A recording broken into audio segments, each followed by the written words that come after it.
Albert Einstein once said, everybody's a genius. But if you judge a fish by its ability to climb a tree, it will live its whole life believing that it is stupid. Ladies and gentlemen of the jury, today on trial we have modern day schooling. Glad you could come. Not only does he make fish climb trees, but also makes them climb down and do a 10-mile run. Tell me, school, are you proud of the things you've done?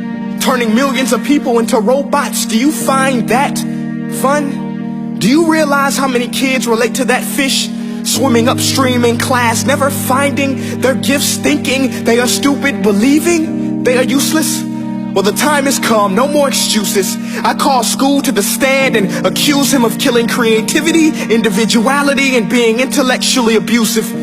He's an ancient institution that has outlived his usage. So, Your Honor, this concludes my opening statement, and if I may present the evidence of my case, I will prove it. Proceed. Exhibit A. Here's a modern day phone. Recognize it? Here's a phone from 150 years ago. Big difference, right? Stay with me. Here's a car from today, and here's a car from 150 years ago.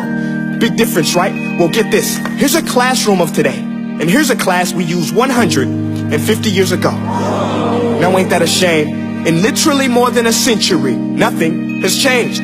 Yet you claim to prepare students for the future? But with evidence like that, I must ask, do you prepare students for the future or the past?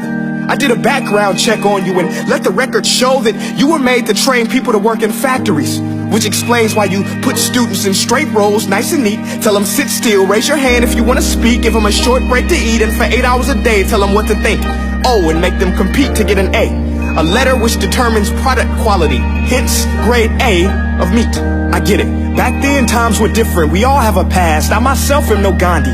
But today, we don't need to make robot zombies. The world has progressed. And now we need people who think creatively, innovatively, critically, independently, with the ability to connect. See, every scientist will tell you that no two brains are the same.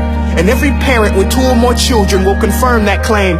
So please explain why you treat students like cookie cutter frames or snapback hats, giving them this one-size-fits-all crap. Watch your language. Sorry, Your Honor, but if a doctor prescribed the exact same medicine to all of his patients, the results will be tragic. So many people will get sick, yet when it comes to school, this is exactly what happens. This educational malpractice, where one teacher stands in front of 20 kids, each one having different strengths, different dreams, and you teach the same thing the same way? That's horrific. Ladies and gentlemen, the defendant should not be acquitted. This may be one of the worst criminal offenses ever to be committed. And let's mention the way you treat your employees. Objection. Overruled. I want to hear this. It's a shame. I mean, teachers have the most important job on the planet, yet they're underpaid? No wonder so many students are short-changed. Let's be honest. Teachers should earn just as much as doctors, because a doctor can do heart surgery and save the life of a kid. But a great teacher can reach the heart of that kid and allow him to truly live. See, teachers are heroes that often get blamed, but they're not the problem. They work in a system without many options or rights. Curriculums are created by policymakers, most of which have never taught a day in their life. Just obsessed with standardized tests. They think bubbling in a multiple choice question will determine success. That's outlandish. In fact, these tests are too cruel to be used and should be abandoned, but don't take my word for it. Take Frederick J. Kelly, the man who invented standardized testing, who said, and I quote, "These tests are too cruel to be used and should be abandoned." Ladies and gentlemen of the jury, if we continue down this road, the results will be lethal. I don't have much faith in school, but I do have faith in people. And if we can customize healthcare, cars, and Facebook pages, then it is our duty to do the same for education, to upgrade and change and do away with school spirit, because that's useless. Unless we're working to bring the spirit out of each and every student, that should be our task. No more Common Core. Instead, let's reach the core of every heart in every class. Sure, math is important, but no more than art or dance. Let's give every gift an equal chance. I know this sounds like a dream, but countries like Finland are doing impressive things. They have shorter school days. Teachers make a decent wage. Homework is non-existent, and they focus on collaboration instead of competition. But here's the kicker, boys and girls. Their educational system outperforms every other country in the world.